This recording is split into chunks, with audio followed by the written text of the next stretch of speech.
Well, hello everyone, and welcome here to the Saint Anselm Coaches Show, recorded live every Tuesday on Davison Hall from 12 to 1, heard back Tuesday nights 5:30 to 6:30 on ESPN New Hampshire and ESPNNewHampshire.com. A lot to get into over the next 60 minutes. Head coach Keith Dickson will start things off in just a few moments. Then we'll speak with junior guard on the men's basketball team, Roy Mabrey. And second half hour, we make the switch over to women's hockey. Ice hockey head coach Kerstin Matthews, followed by the senior defenseman Jaqueline Bouchie, and then a recap of the week that was and a preview of the week ahead on the other side. Let's start with men's basketball. They open up the year 1-2 on the season. A loss against arch rival Bentley to open the year last week, and then they took part in an out-of-conference tournament against Chestnut Hill, a blowout win, and they fell to Felician on Sunday, 82-79. So a 1-2 start, Coach. Your overall thoughts on the first three games? Yeah, certainly not the way we scripted it. I think we're in a bit of a situation where things aren't going according to plan. So, we're going to have to the loss against Bentley was certainly a eye-opener for us, and we're sitting at 1-2 and not real pleased with our play and got a lot of work to do to try to improve. Well, in the win, your guys certainly looked like they were back on track. Mabrey, 10 of 14 from the floor, 28 points, a 25-30-point victory. So what was the difference between the win and the two losses in terms of overall play? Well, I even think in the Bentley game, offense wasn't really our problem, so we scored 96 against Bentley and let them score 102, which is more the issue. We really shouldn't be giving up 102. And we played very well on offense in the first half, and well enough. We just faltered a little bit probably in a 4-minute stretch where the game was decided, probably about the 6-minute mark. Chestnut Hill, things we broke it open. Things were easy. We got the kind of shots that we wanted. We did not play very well offensively against Felician, but well enough to win. So I'd say more our issues, Nikki, are defensively, and then can we make the plays that win close games? And last year it seems like every time we needed a play, we made it, and in the two losses this year, all the different kinds of plays that decide games sort of went against us. So, we're not going to panic. I mean, it's early in the season. We've just got to right the ship and hopefully get ourselves back on track. Keith Dickson, men's basketball coach, joining us here on the Saint Anselm Coaches Show following a 1-2 start to begin the season. You mentioned the defensive problems. Is it the perimeter? Is it inside? Yeah, I think it's both. I'd say in the Bentley game, the rules have changed. So I don't know if you've seen any college basketball games on television, but they've made a concerted effort to get your hands off the offensive dribbler. And the block charge call, you basically have to be in your position before they start their motion. So there's a lot more fouls called. The minute you touch somebody, the whistles are blowing. And, we sent Bentley to the foul line 33 times. I don't think it was our first game, we hadn't adjusted. Right. And I think it's going to be a big adjustment on both offense and defense, because if you're more aggressive on offense, we'll get to the line more. And we just have to learn to play with our hands off, and our help has to be a little bit earlier. But I think we had a couple of issues early where I think our help was late, our post defense was not very good, and we didn't stop the dribble. So that Bentley got the ball all the way to the basket, and we just can't play defense like that. So, I'd say it's some team-oriented conceptual issues that we have to deal with, and then I think it's just the game is going to be called a little bit different, and we're going to have to adjust. And I think we did a better job against Chestnut Hill and Felician, to tell you the truth, where Felician really shot the ball very well from distance, and we didn't really let it get all the way to the rim that much. Right. Keith Dickson, our guest here, talking men's basketball as the Hawks begin 1-2 on the year. Win over Chestnut, a loss against Bentley and against Felician. Sticking with that rule change for a moment, I believe the NCAA passed out flyers and made a point to the coaches to say, okay, listen, this is the way we're going to do it this year. it seems to me like it's a little overkill. It makes the defensive game harder, doesn't it? Oh, well, yeah. You can't. I think what they're trying to do is open the game up and create more scoring. Yeah. And I think what these rules have done is just almost handcuff the defense to where even if you're in good position and the dribbler just drives into you, it seems like every call is going against the defense. So, like all rule changes, the referees, they always have some emphasis at the beginning of every year. Right. Every single year they come in and say, okay, we're going to emphasize this and that. Usually it moves back to normal after a little bit. But I think they're serious about this. I think they want freedom of movement for offense, so they want you to cut easily. They want you to post up easily, hands off everybody. And I think it's really going to make it hard for the defense. So I think everybody's got to adjust to it, just not us. See, unfortunately for us, we're built a certain way. We're always going to have trouble with quick guards, right? Just because we're not very quick. And we're going to have a little bit of trouble with big physical forwards because we're not very big. So it sort of puts us in a little bit of pickle. We either have to recruit differently or adjust to the rules the way that they're written with the personnel that we have. And obviously right now I can't recruit differently right now. We have to play with what we have. And right. We have to do a little bit better job coaching our kids to the way the game is going to be called. So, it's no excuse. It's everybody's under the same rules. Everybody in this division is going to have to adjust. And what I've seen on TV, it looks like it's even worse at Division I than it is at Division II early in the year. So it'll flush out. And I think we did a much better job the second two games of understanding both offense and defense what we need to do. You say that you have to adjust. How, as a coach, do you help your team adjust to that? Well, I mean, you have to really point out what you can get away with and what you can't. So before, say, like for an example, if a dribbler was going at you, they normally would let you put your hand on him once and then get it off. Right. Never can you put two hands on. That's an automatic foul. But now they're not even letting you chuck them once. So you almost have to completely just move your feet and play with your hands up and hands off. And our help has got to be early and often, which is okay. We teach that anyway. So, I think that's our job. We have to show them this is what you can get away with and this is what you can't. And the kids that can make that adjustment will stay in the game, and the kids who can are going to end up in foul trouble and on the bench. Keith Dickson, our guest, head basketball coach, 28 years here on the Hilltop at the head of the program, talking about the start to the season. Coach, you mentioned defensively, especially against Bentley, too much dribble penetration allowed. We talked last week about the loss of senior James Morris from a year ago. That was really his strong suit, defending the perimeter. How much of this struggle has been attributed to his absence? Yeah, I think a little bit. I don't mind the personnel that we have. I think, James really meant a lot to our perimeter defense. There's no taking that away. But, I think the kids that we have are certainly capable. So, and to tell you the truth, it wasn't as much, if I had to say, is it more perimeter or is it more your interior or your help defense? I'd say it was the other way. So I'd say it's, our forwards have got to do a better job now with the rules anyway of if they're not going to let you touch them, then the help has got to come and discourage the ball from getting all the way to the basket. And that's usually more your 4s and 5s, your forwards, than it is your other perimeter players. So, I don't think our personnel is bad. James is missed in the locker room too. Like, we miss his leadership and his edge, but that's college basketball. People come and people go, and you have to adjust with the personnel that you have. So,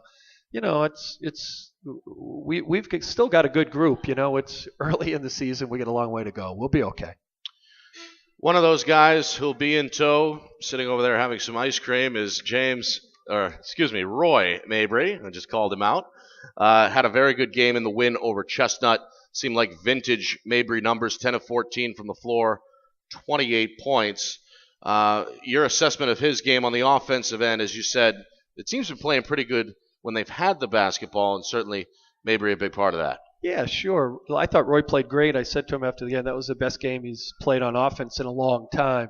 Um, and he was very efficient. When Roy's playing well, those are his numbers. He makes his open shots. He can get you in cuts. He can get you in the middle of the lane. And in the two losses, not he didn't play as well, which is probably why we lost. So we need Roy to get back to consistently being an efficient scorer, and then when he's taken away, he's got to make plays for other people. And I think the thing he's done in the first three games, I think Roy has adjusted well to the rules of they're not going to let people put their hands on Roy either. Right. So I think Roy is going to benefit from the new rules, and he's smart enough to know how to get himself to the foul line. So, I think when he gets back to making his open shots, his offensive game is going to continue to be efficient on a consistent basis. How about yourself here handling the rotation 3 games in? I know usually it takes, from what I've heard anyway, a few weeks, maybe even a month or so to get a good grasp on who's who. So where are you right now in terms of playing time with some of the guys who might be coming off the bench? Yeah, I'd say I'm still experimenting a little and struggling with it a little bit. I think I'm overplaying our guards a little bit, not that happy with our backup guard play. We should get Mark Schultz back pretty soon, whether he plays Wednesday or Saturday, which should give us another perimeter player that I could play. And, Santo's been in foul trouble 3 games in a row, which sort of puts some pressure on your front court. But, if I had to say who our most consistent player has been through 3 games, I'd say Borelli. Borelli's come off the bench and played great. So, with Chris not really being able to stay in the game, the 3-man rotation up front has been fine. So I'd like to square away our guard rotation a little bit, to tell you the truth. But we're gonna play 8 or 9, and in the closer games, probably 8. And if I thought Isaiah Nelson came in and played great against Chestnut Hill in the game where we really needed a fourth forward, and then in the other 2 games we really didn't need him, so he didn't play. Tell me a little bit more about him. Well, Isaiah's probably a 6'7", 220 versatile forward. He plays at the 5. I think he's versatile enough to play at the 4. He's a good player. I think he's got a real huge upside. He's going to come in and sub for Dom, or he can play Chris's spot. Is he a banger on the glass? I think he's more of a versatile forward. He can make shots behind the line. He can make pass plays. He can dribble it. He's got a big body. Like any freshman, he's going to have to adjust to college. So, right. I'd say he's probably more advanced as a versatile perimeter forward than he is as a back to the basket power kid. But he's got a big body. He's got he's strong. We think Isaiah is going to be terrific down the road.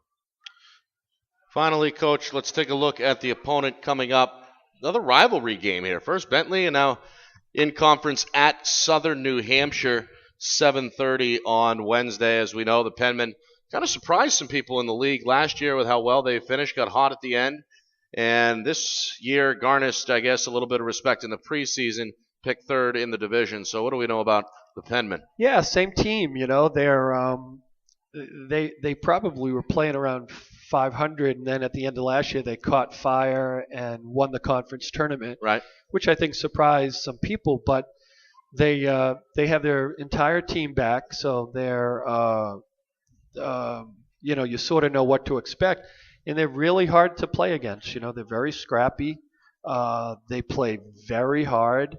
We're going to have our hands full for sure, especially over there. It's not easy to play over in that building. So, the schedule maker in our league now, with our league getting so big, to open up with Bentley and then at Southern New Hampshire, they certainly didn't do us any favors. But I don't think there's going to be any easy ones on this schedule. So, we know we've got our hands full. They had, I think they're 2-1. They had gone to Merrimack and lost at Merrimack. So it's a big game for them. And I just think, as usual, with it being the city game, it's carries a little bit more significance for a lot of people in this region. Forget that they're supposed to be good and we're supposed to be good, So right. And what about that rivalry? Because we know all about the storied history between the two schools, how it seemed like it was a major deal. Where is that rivalry now? Has it been revived due to the success of your two teams from a year ago? I think it's changed. And I answer this question every time somebody asks it. Before, when they weren't in our league, we played them once a year. So they were in one league, we were in another, and everybody in this city sort of put bragging rights on one game. You didn't see each other. You weren't in the same standings. Right. You weren't playing against the same competition. So I think the game had more, I don't know, not relevance because they were in our same league, but it was a higher level of intensity. Now it's like it means something because it's in the city, and when you walk around, you go to the restaurant, people in Manchester, you're either on Southern New Hampshire side or you're a Saint Anselm fan, So in that way, it means something, but it's just now sort of like another real meaningful league game, So you have to go over there, and they had slipped a little bit. They weren't very good there for 3 or 4 years. Right. And, now that they've got themselves back up to good, and we've been good. Maybe that'll get the gyms. I mean, both Stoutenburg and their field house used to be sold out every time we used to play, and it's really not the same like that anymore. So still a decent crowd last year. I was at that game. Yeah, decent. Southern Hampshire. There's a lot of times now we might play each other during break, Right. But I really do think that the intensity of the rivalry has changed a little bit since they've been in the league. It's not worse. It's just a little bit different. It's like we're more concerned right now in winning a league game than we are that it's Southern New Hampshire, to tell you the truth. Right. Coach, give me a couple quick keys and I'll let you go. Well, I think against them, a key is always going to be how well do we handle the ball and how aggressive we are on the inside of their defense, because they put incredible pressure on your ball handlers, and you almost have to beat them to the rim. So Dino, Santo, Vic, Mikey McCahey, they put a lot of pressure on Roy and Mike and Neil, where they're not just going to let them stand outside and shoot shots. So we've got to get inside of them and finish at the basket. And then in the other end, they really have a lot of movement and motion, and we're going to have to keep our shape and don't get too extended. And I've always thought against them is the person that wins the foul line game wins the game. So we can't foul them and let them go to the line 25 times. And conversely, I think we have to be aggressive enough to get ourselves to the line. So we mix up the way we get our points. It's not just all threes. It's not just all at the rim, but we've got to generate some foul line baskets too. And just real quick to piggyback on the defensive point, it seems like it's really a fine line. You don't want to give up 100-plus points, but you also don't want to get in foul trouble. Yeah, I think it's tricky. You've got to find a way. So I think, to tell you the truth, I think what it's going to turn into is you have to protect the basket. So you don't want people to get all the way to the rim, but you can't touch them. So now your help has got to come, which is going to open up more shooting opportunities for your opponents. And so I guess you pick your poison. And I would rather get beat on contested outside jump shots than on foul shots and layups, to tell you the truth. So, we'll continue. They put a lot of pressure on your defense because they're very aggressive at the basket. So if they shoot the ball well, it's going to extend us. It'll put more pressure on our inside defense. So I guess you hope that they miss their outside shots. We can rebound it and beat them in conversion. But as we've figured out through 3 games, not every game goes according to plan. Of course not. You have to make your adjustments. Everyone has a plan until they get punched in the mouth. Yeah, as exactly. You know very well. Yeah, and then it's how do you react when it doesn't go according to plan. So, right. So it's going to be an interesting game. It's a tough game for us. It's a wonderful rivalry. We're staggering a little bit, and when you get knocked down, you either get back up and you fight or you stay coward in the corner. So we'll see how we respond. I think we'll be all right. Coach, best of luck on Wednesday. Thanks for the time. Thank you, Nicky. Appreciate it. That's Keith Dickson, head coach, longtime head coach of the men's basketball team, joining us here on the Saint Anselm Coaches Show. We're going to talk with Roy Mabrey next as he makes his way up. Tough act to follow, following Coach there. It's all brought to you, of course, by Saint Anselm College. They feature 20 NCAA Division II programs, most of which compete in the highly competitive Northeast 10 Conference. With over 100 home events this season, there are plenty of chances to catch the Hawks in action. If you can't make it to the game, log on to saintanselmhawks.com. Follow along with free live stats of every home contest, or better yet, be sure to check out saintanselmhawks.tv for the live video broadcast of every football, basketball, and hockey game, as well as other select events throughout the season. We appreciate Coach Dickson stopping by. Nick Anastos here with you on the Saint Anselm Coaches Show, joined now by junior guard Roy Mabrey, one of the most prolific scorers I have seen here in my time covering the Hawks, and, well, really as far back as I can remember. So how do you do it? How do you get to the rim? How do you pull back? Don't reveal all your secrets, but what's the main factor in how you became such a prolific scorer? To be honest, I just used my teammates around me. So I've learned to cut through all this time of playing basketball. I learned to read defenses a lot. So zones, mans, whatever. I just see the gaps and just try to go right to the gap. Right. Now, last year you had mentioned that you kind of style your game or it resembles Rip Hamilton. From UConn, and it does. It reminds me of it. I remember hearing an interview from Rip a few years ago, and he just gave me a similar answer that you did, saying that, you know what, I know the defense, so I know how to maneuver with it. And how much is that studying? I would attest, definitely a lot of it is watching film and like seeing what the team is going to be doing on defense. But also it's just, I'd say experience. You know, just having played for so long, you kind of just getting used to the flow of the game. Yeah, exactly. And you know, I don't exactly need a perfect down screen to come off and find the gap. I can just kind of circle my man around, you know, right, whoever, and somehow find a way to get the ball. Somehow, some way, it ends up going in usually as well. Roy Mabrey, the junior guard, speaking with us, an all-state or rather all-conference selection a year ago in the Northeast 10, and finished in the top 5 in scoring both seasons. Year 3, what do you add to your game on the offensive end in year 3?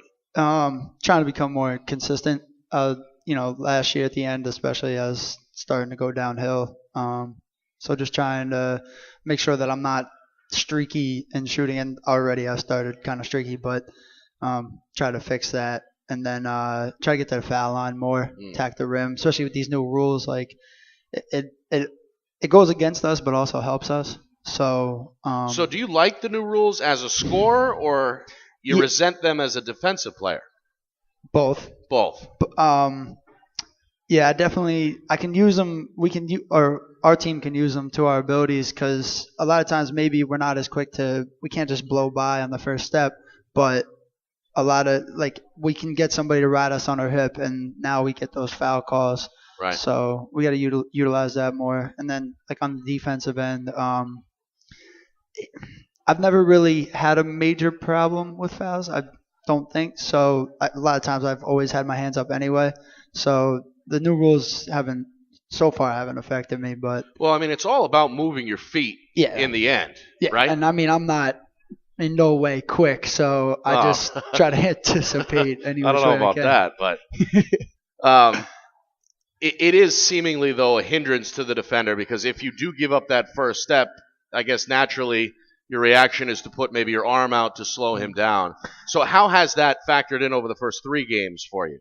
Have you been able to counter it pretty well? Yeah, I mean, for me, I just kind of back up a little bit, and as soon as I see them start to go, I just raise my hands and almost run along the side of them, because there's not too much else I can do. You know, here and there, if it gets tight, I can put my hand on his hip. But now, as a shooting guard, sometimes the guy opposite you is the best scorer on the floor.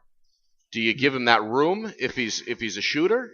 It depends. I mean, normally I try to give at least an arm's length away, just to a point where I can, like, if they bring it up, I can at least swipe at it and just alter the shot a little bit. And plus, I know once our help defense starts to click, I always have the help side. So once I force them into there, it's not making them take a tough shot is okay with me than, giving them an easy 3 or something. Right.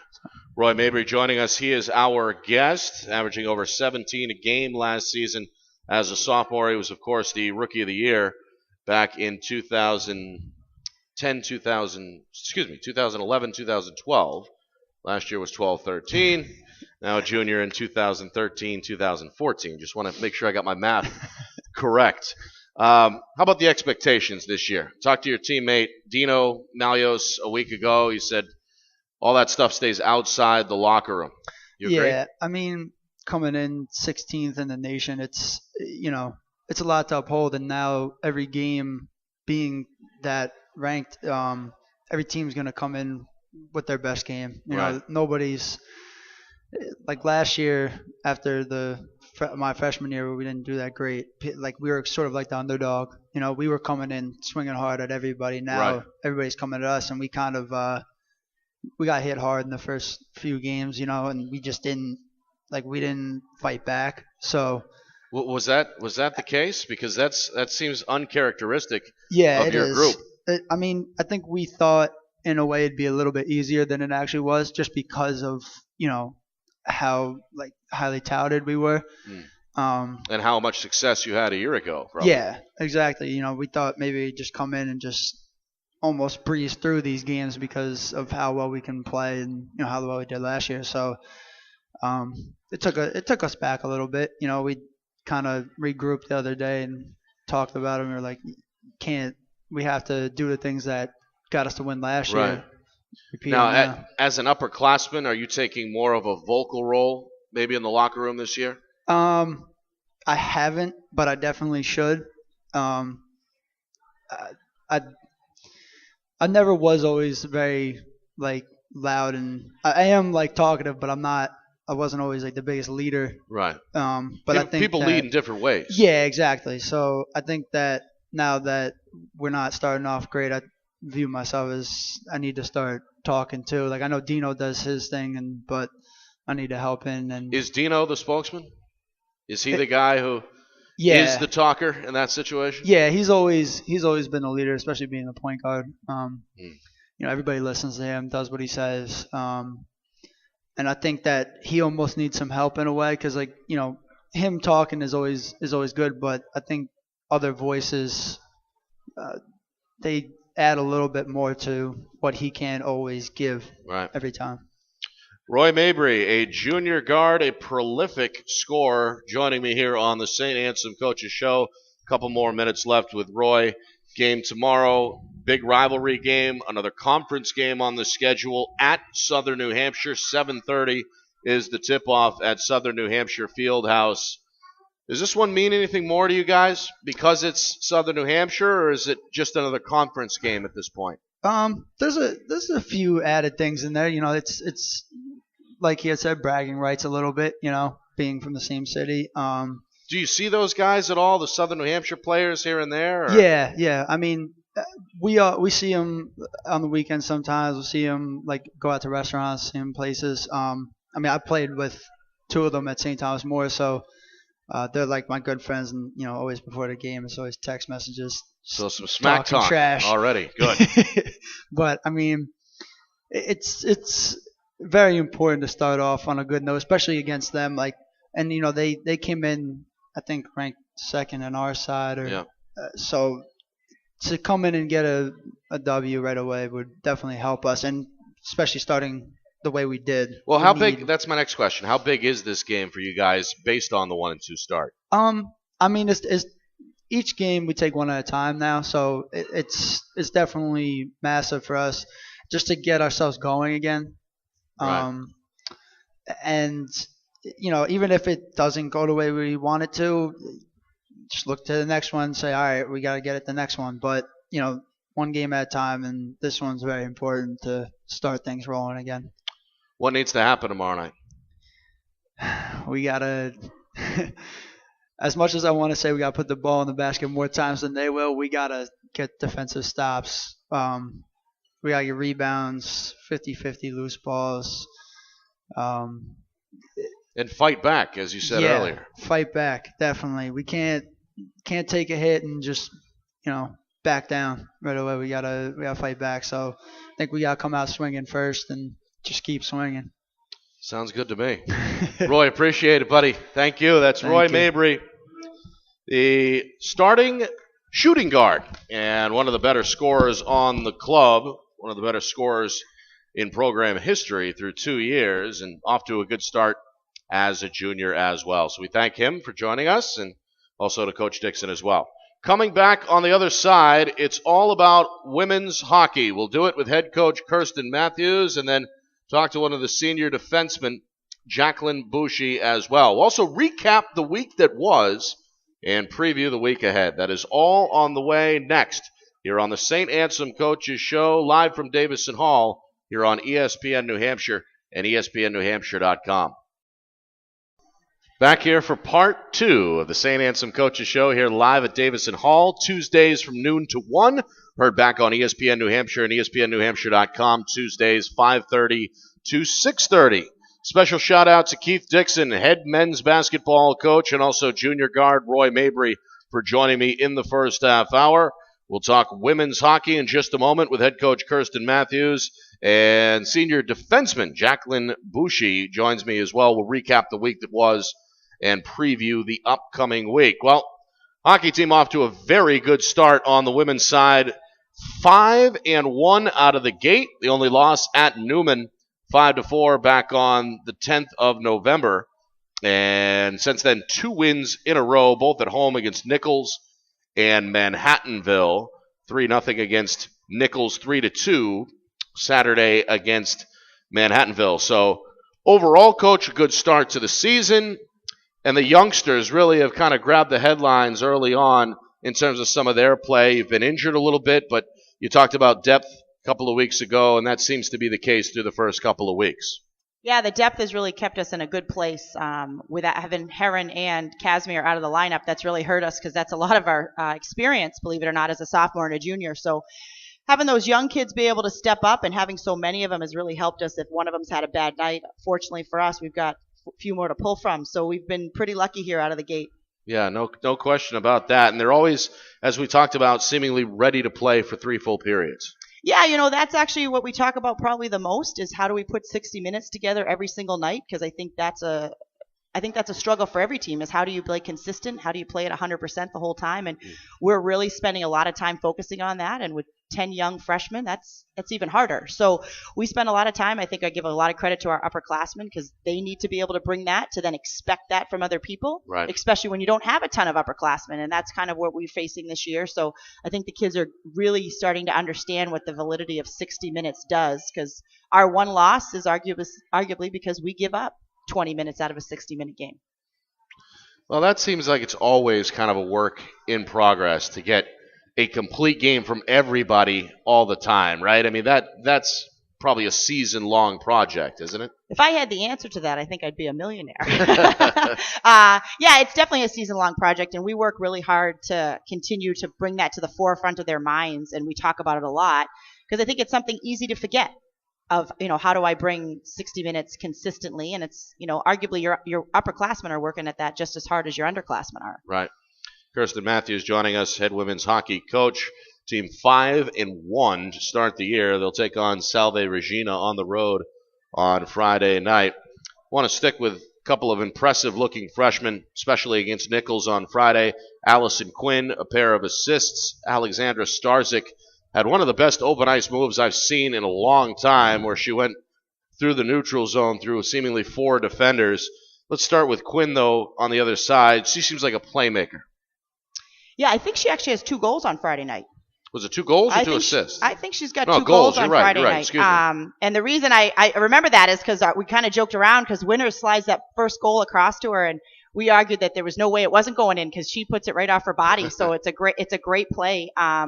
But Quinny has a nose for the net. She drives for the net, which is something that I don't think all freshmen have. I think you're either born with it or you're not, and she's born with that. We try to teach everybody to do that, but that kid naturally just drives for the net consistently, which I think is why she's had so much luck early on. Is that what you saw when you recruited her? Oh, absolutely. The kid, she's a hound dog for the net. She just loves it. She goes there. You have some kids that kind of sit back from the net. They view themselves as playmakers. You want all your players to think they're goal scorers. You want all of them to drive to the net, because even if you're the rebound person, you got to be at the net. Right. So arguably we're trying to get all the kids there, but I think 7, Quinn and Starzyk 5, they have that nose for the net, if you will. They just tend to be hound dogs for the net. They just want to get there. They want to make sure they're burying everything they've got. Starzyk reminds me a little bit of Rose Giarusso. Yep. Yes, because of the open ice ability, the stick handling, the speed, the whole combination. It's actually interesting. I think Starzyk looks like Giarusso, and I think Quinn is like Piccarello. Yeah. Ironically enough, Quinn and Piccarello went to the same high school. So I don't know if that's in the water. And they wear the same number as well. Yeah, I don't know if that's in the water there or what the deal is. But I definitely think Starzyk has a little bit of Giarusso in her. She's got a little bit of that edge in her that I think as a freshman you're willing to take a risk, which I've always thought about Rose. And that's, I think, tough to teach the young kids how to take that risk because they want to be safe, which is good. You can't have everybody being a risk taker, but right. Starzyk definitely has that. She's got that creative shiftiness off the wall. She's got that open ice stuff that you like to see. And she drives to the net, and that's her whole – she's a goal scorer. That's all she thinks about is goal scoring, which is a good thing. As she becomes a senior, I want to make sure she thinks about the defensive zone, but right now as a freshman, I'll let her think about scoring goals. Coach Matthews joining us talking women's ice hockey. Seems like business as usual with Courtney Winters based on the numbers. A senior, you talked about it, taking a little bit more of a leadership role now as one of the older heads in the locker room. Going to plan so far, as far as the senior? I think she's doing a great job. I think if you look at with Casimir and Heron out of our lineup, we essentially had one upperclassman on every line. So each upperclassman has got 2 freshmen. It's a big role to mentor 2, if not only 1. So I really think Winters does a great job. She's been really good with Quinn so far. I think they're both similar like players with that nose for the net.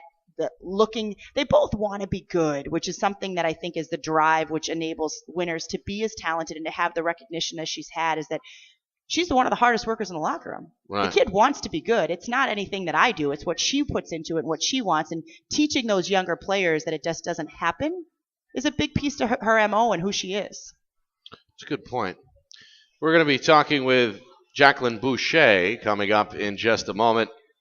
One of the other upperclassmen on the team, one of the defensive players. How's she been doing? Jackie's great because she's our steady Eddie. She's sort of our voice of reason. She's back there. The kids look to her, and she can really control everything coming out, kind of like a quarterback. And she's consistent, which we just talked about this. How do you be consistent 4 years, every night? We know what we're going to get from Jackie all the time, and so do the players. And I think that's a big piece of calmness for them, and that's a big piece of what allows us to be successful because she can control it from back there. She's vocal, which is a big piece for us, and she's probably the most empathetic person I've ever met. So the kids on the team feel that they can go to her on and off the ice, which I think is a real big significant part of her leadership style. That's a leadership quality for sure. For sure. And I think that carries over onto the ice, that the kids naturally look to her, and she carries herself in a way that they look to her and they want to not only please her, but they look to her for sort of the answers, if you will. And because of her composure, I think she's able to provide that for them, the stability that you need with a young team. Getting back to a point you just mentioned, last week we spoke with men's hockey coach Ed Cini, and he said, you know what, it's tough for a player to have really 4 good years. Yes. And I said, that's a great point. And yet with Jackie, you just said she's one of the more consistent players in the program. She is absolutely consistent, and she brings something that's an off-ice piece that is not necessarily equated in a numbers piece. It's an intangible that I think is important that the kids need, where, you look at Winters' leadership style, and she brings, the goal-scoring piece, the more tangible. But I'd look at the both of them and say to bring 4 years of consistent playing is extremely tough. And I think I'm going to knock on wood on this because these two have a long way to go left this year, but that's a part of why we can be successful, is if those two can continue to bring the same, if not more. And I think they know my expectation is they're not done yet. It's not over. Right. They still got, arguably 20 games. Just getting started. Yeah, they're just getting started. They got 20 games left to give me. So do you have to remind them of that often or no? No, I don't think so. I think they know. I think they know. Speaking with Kerstin Matthews, team is 5-1. The women's ice hockey team, always good here on the Hilltop. They got a road game at Salve Regina Friday night at 7 o'clock. Anything unexpected so far? Pleasant, unpleasant? Anything that hasn't gone one way or the other? You know what? I would honestly say one of the pleasants. I said this to the girls this weekend, after the weekend, I should say. I don't often stop and smell the roses in terms of some of our success because our expectation is to be so successful that you're constantly striving. You know, to beat Manhattanville 3-2 in our building this year with arguably two of our best forwards out of the lineup, I'm not sure I could ask for a better weekend. We come out, we play a solid game on Friday. We play 60 minutes. Yeah, there's some holes in it, but it's a 3-0 game. We work hard. We're playing against a lot of teams right now that just kind of pack it in front of their net, which is really frustrating. It kind of takes away from the flow of the game. And then they came back and had a really good, 50 minutes against Manhattanville and worked together as a group. I think that's probably my unexpected so far this season, is to see them come together in such a big way. I've really worked hard to not build this program on one particular player. We should be able to win with anyone out of the lineup. That being said, you don't always do it. Right. Now, in defense of some of those other teams you have played, if you were a coach going up against this Hawks team that peppers the net, wouldn't you try to pack it in a little bit on defense? You know what? That would be the smart answer to do, but I may not do that because I don't like the style of play. But you are right. That is exactly what I should do. I should pack it in. And it's not because I don't think that they're good coaches. I hate to play against it. I said that to the Manhattanville coach on Saturday. It slows down the game. It slows down the game. It's a frustrating piece. I said it to the Manhattanville coach on Saturday. That was for lack of a better expression, the most fun game we've had all year because it was a true game. Yeah. You got to see it all. Packing it in front of the net, I understand the reason for it, but I also look at it and say, have some confidence in your goaltender. Right. Let her see the puck. Right. Have some fun, maybe. Yeah, have some fun a little bit. In the process. Coming up against Salve Regina and then at Holy Cross, a couple of road games in back-to-back nights. We talked briefly off the air about the Holy Cross program and how they're good year in and year out. But what about Salve Regina as well? I actually think this is one of our hardest weekends of the year, so I'm glad that we're just had some success against Manhattanville and we're in a good place mentally as a team. Because Salve and Holy Cross, they're one of the only road partners that we play that are both usually in the top 6, right? So Salve usually finishes 5 or 6 every year. Holy Cross is 1 through 4 every year. So this is going to be 2 nights. This is going to be our hardest weekend because it's 2 nights of 2 good teams. Salve is always notorious to have a great goaltender who robs you of at least 2 goals. So we've got to find a way to put up even more goals. And our goaltenders have to be sharp because, even against a Nichols or against a Manhattanville, they're seeing less shots. And then all of a sudden it might be that it gets opened up a little bit. So those goaltenders need to be sharp too. So it's really a team effort for us. Can everybody play both nights for 60 minutes? How has your goaltending been, in your opinion? You know what? Lindsey Brown played unreal for us in the third period against Manhattanville. I really thought she brought it up. Other than that, I think we've got two very good goaltenders, and I think Janice, our third goaltender, is also a good, consistent goaltender. I honestly sometimes think Janice is our most consistent. That being said, Lindsay and Hannah can really steal you a game. And I think Lindsay was able to help us do that against Manhattanville because we did let down in the third period and Lindsay came up with some really big saves. But I also know it's a challenge for them when they're seeing 5 shots a period. Right. So would I like them to stop all 5 of those? Yes. Do they know that's my expectations? Yes. Is it realistic? I think so. We'll see. We'll see. Coach, pleasure talking to you as usual. Good luck this weekend. Tough road trip, as you mentioned. Best of luck. Great. Thanks so much. That's Kerstin Matthews, head coach of the women's ice hockey team. And they are off to a great start, as I mentioned. 3 in a row to start the year, then a setback at Newman, then follow-up win shorthanded against both Nichols and Manhattanville at home, trying to keep it going on the road at Salve Regina and at Holy Cross this weekend. Jaqueline Bouchie joining me now, one of the senior defensemen. And first of all, I'm sorry for butchering your name earlier. I do that all the time, okay. So don't take offense, please. That's okay. Thanks for joining me. Coach said you're one of the leaders in the locker room. Is that true? Yes, I think so. I've had a year under my belt as a captain, so I learned a lot last year with Katie Pick and Sierra Petrie. And I think I kind of learned a lot about myself and the way I am and tried to bring it this year. Did you try to maybe follow some of those players' example from a year ago in terms of being a leader, I mean? Katie Pick was very vocal, and I kind of wasn't as vocal as her, but this year I've been trying to be more authoritative bring my voice up more and try to get the team going. So are you the disciplinarian of the group? No, I would not say that. No. Not quite that bad. Your consistent play defensively, really since you got here, has been really steady, as Coach highlighted. What do you attribute your consistency to?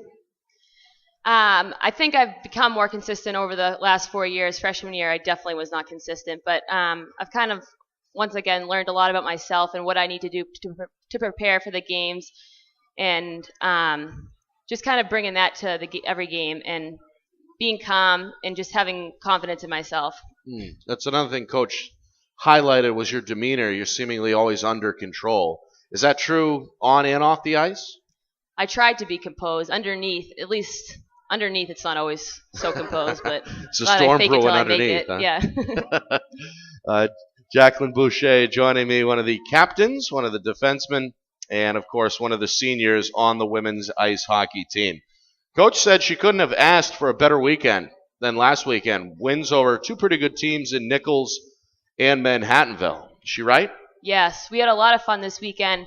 Friday night we played really well, and then going into Saturday, Manhattanville is always a big opponent for us, so we were psyched about them. And I think this weekend we started to hit our stride, and we're really psyched about this upcoming weekend as well. Yeah, she said a big couple of road tests at Salve Regina and at Holy Cross. We're still in November here, but is this, you guys getting that kind of big trip feeling here with the trip looming in a couple of days?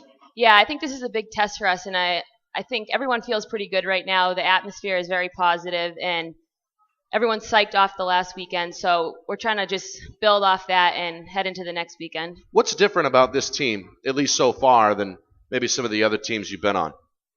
Well, we're very young, like Coach said, but we have so many hard workers, and everyone's really, I think the winning attitude is really there. Everyone wants to win, and I think that's really important, especially with a young team, to have that drive. And we've seen a lot of drive out of the freshmen. They're huge contributors so far, and we're really psyched about them. Are you surprised about that?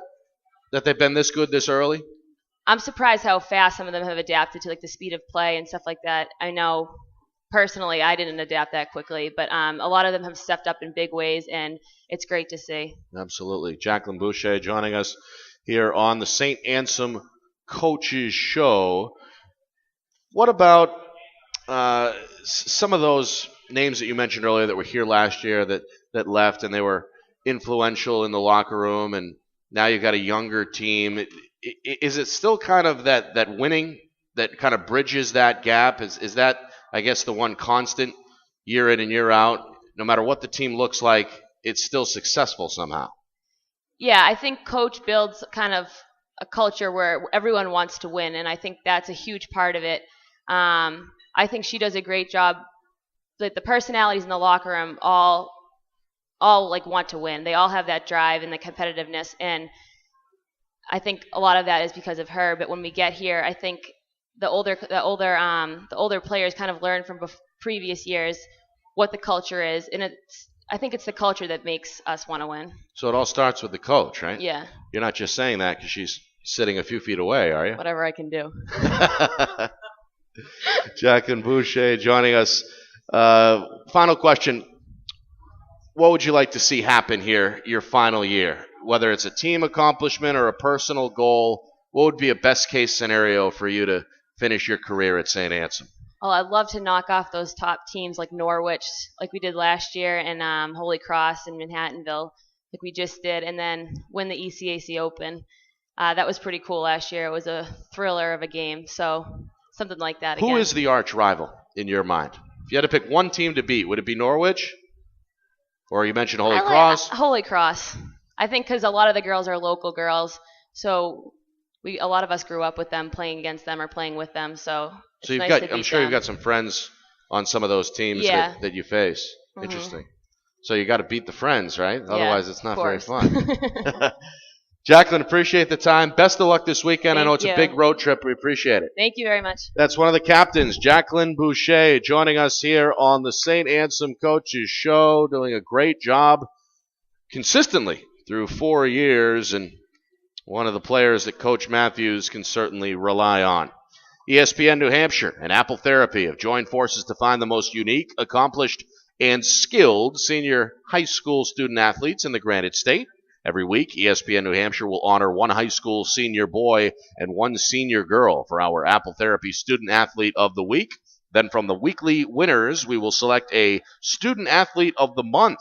At the end of the school year, all the monthly winners will be invited to a banquet where we will name our Apple Therapy Student Athletes of the Year and award one boy and one girl a $2,500 scholarship for college.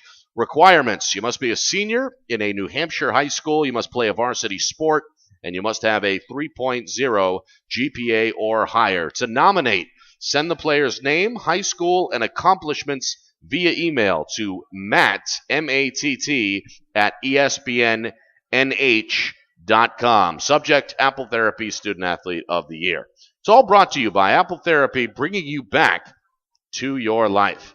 Nick Anastos here with you on the Saint Anselm Coaches Show. I want to thank Keith Dickson and Roy Mabrey of the basketball team, the men's basketball team, and of course women's ice hockey coach Kerstin Matthews and senior captain Jaqueline Bouchie. All right, time now for my favorite segment.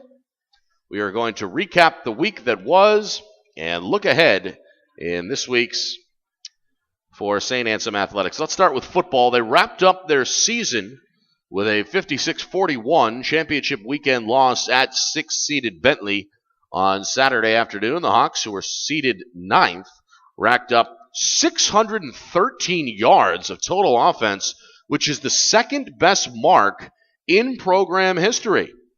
St. Anselm also set a new single-season marks in the game for total touchdowns, completions, passing, and total offense all-purpose yards as well. That's for the season.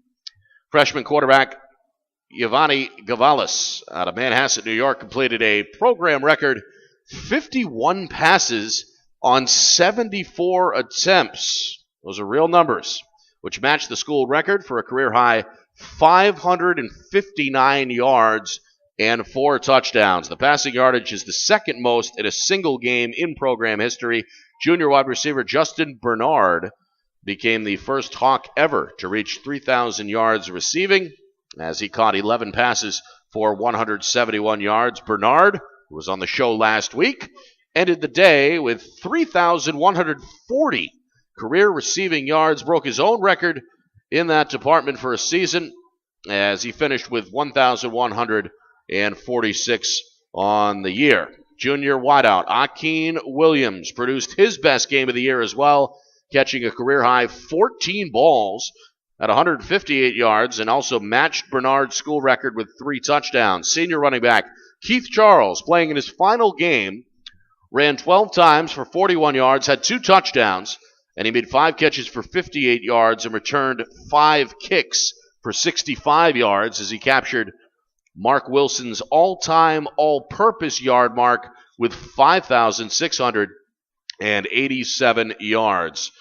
Quite an impressive day for those gentlemen.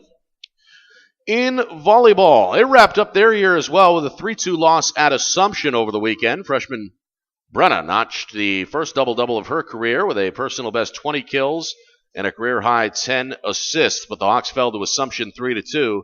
Saturday afternoon. Gladwell hit a .415 clip and piled up the most kills for a Hawk since 2011. Senior Kyla Gustafson also played a large role in the offense with 12 kills, helped out defensively with a career-high 28 digs. Women's ice hockey, 2-0 on the weekend, as we mentioned, beating both Nichols and number 10 Manhattanville. Against Nichols in a 3-0 win, Allison Quinn recorded a pair of goals, and Courtney Winters had 3 assists against the Valiants. Winters and Alexander Starzik each netted goals, and Sabrina Ianetti dished out a pair of assists to help the Hawks to a 3-2 victory. Lindsey Brown earned her first career shutout of the year, recording a 95 save percentage and allowed just 1 goal both Friday and Saturday.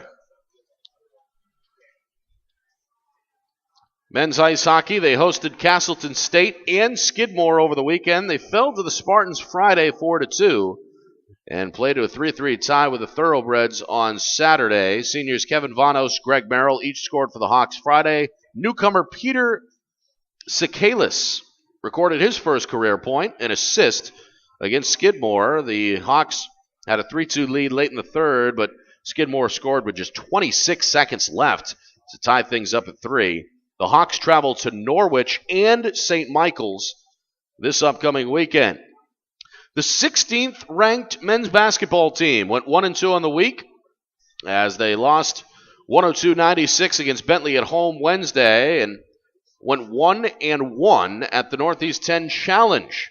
The Hawks began the tournament Saturday with a 113-73 rout of Chestnut Hill and then nearly erased a 17-point deficit but fell to Felician 82-79 on Sunday. Sophomore Mike McCahey averaged 20 points, nearly 7 rebounds, and over 2 assists over the weekend. McCahey shot